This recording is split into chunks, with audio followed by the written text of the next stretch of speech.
Bismillahirrahmanirrahim. Assalamualaikum warahmatullahi wabarakatuh. Alhamdulillahi rabbil alamin.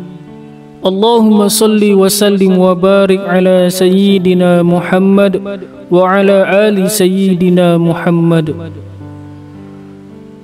Syukur alhamdulillah kita bisa berjumpa lagi di channel ini. Saya berharap dan berdoa semoga saudaraku semuanya selalu diberikan kesehatan, kebahagiaan, dilapangkan rezekinya, diampuni dosa-dosanya, dipanjangkan umurnya, dan diberi keselamatan dunia dan akhirat. Amin ya rabbal alamin.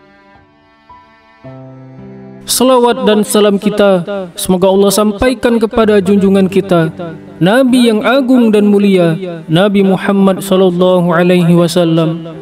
Marilah kita tuliskan salawat kita di kolom komentar sambil kita ucapkan bersama-sama. Semoga apa yang kita lakukan menjadi bukti kecintaan kita kepada Rasulullah sallallahu alaihi wasallam. Allahumma salli ala sayyidina Muhammad wa ala ali sayyidina Muhammad. Saudaraku yang dirahmati oleh Allah Subhanahu wa taala, ada seorang ahli maksiat yang akhirnya mendapat hidayah untuk kembali ke jalan yang dirahmati Allah Subhanahu wa taala. Usai bertaubat, ia dikenal sebagai wali Allah yang doanya mustajab. Sosok tersebut adalah Utbah Al-Ghulam. Di kalangan sufi, Utbah Al-Ghulam adalah sosok yang zuhud, ahli ibadah, dan takut kepada Allah Subhanahu wa taala. Hal ini dikatakan Imam Ghazali dalam kitabnya Tahdzib Mukasyafah Al-Qulub yang diterjemahkan Mukhlis Yusuf Arbi dan Arafi. Sebelum terkenal menjadi ahli ibadah yang soleh, Utbah Al-Ghulam termasuk golongan fasik dan pendurhaka. Ia gemar berbuat maksiat.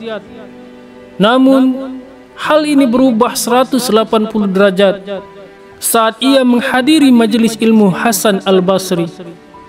Dikisahkan saat Utbah Al-Ghulam datang ke majelis tersebut, Hasan Al-Basri sedang membahas tafsir surat Al-Hadid ayat 16, yang artinya, apakah belum tiba waktunya bagi orang-orang yang beriman agar hati mereka khusyuk mengingat Allah dan apa yang turun dari kebenaran Al-Quran. Janganlah mereka berlaku seperti orang-orang yang telah menerima kitab sebelum itu.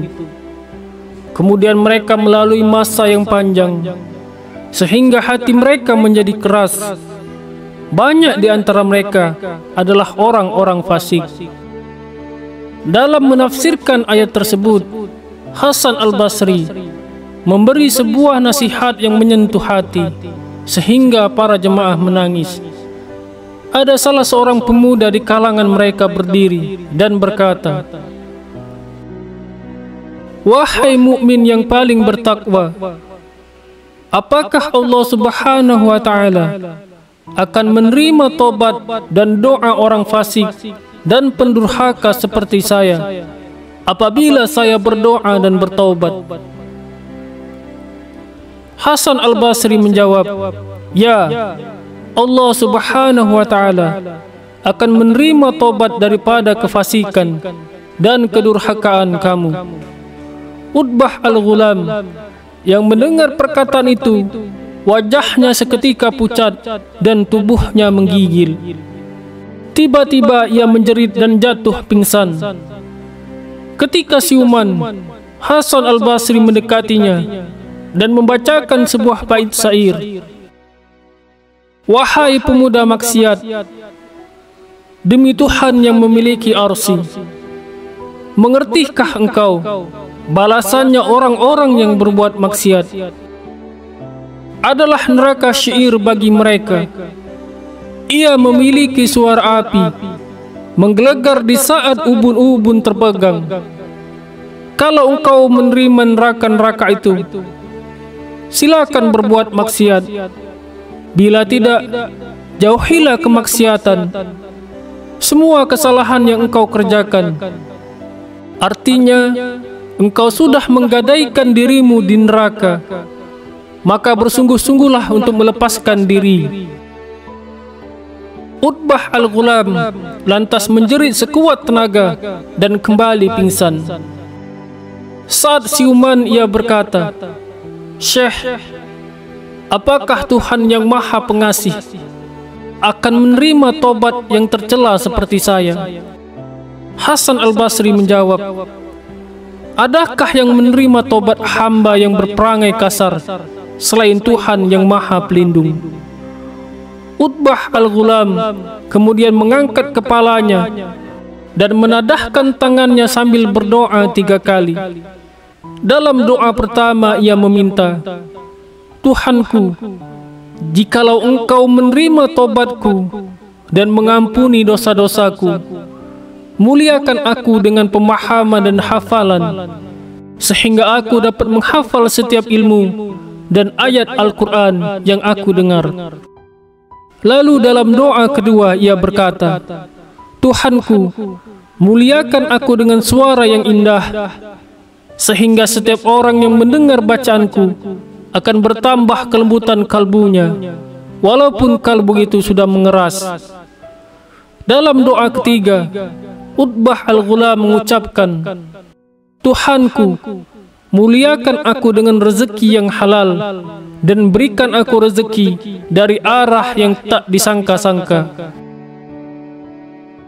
Allah Subhanahu wa Ta'ala pun mengabulkan semua doa Utbah Al-Ghulam. Ia pun menjadi sosok yang kuat hafalannya dan semakin bertambah pemahamannya. Setiap orang yang mendengarkan bacaan Al-Qurannya langsung bertobat. Ia juga mendapat semangkuk roti dan kuah dalam rumahnya tanpa diketahui siapa yang meletakkannya.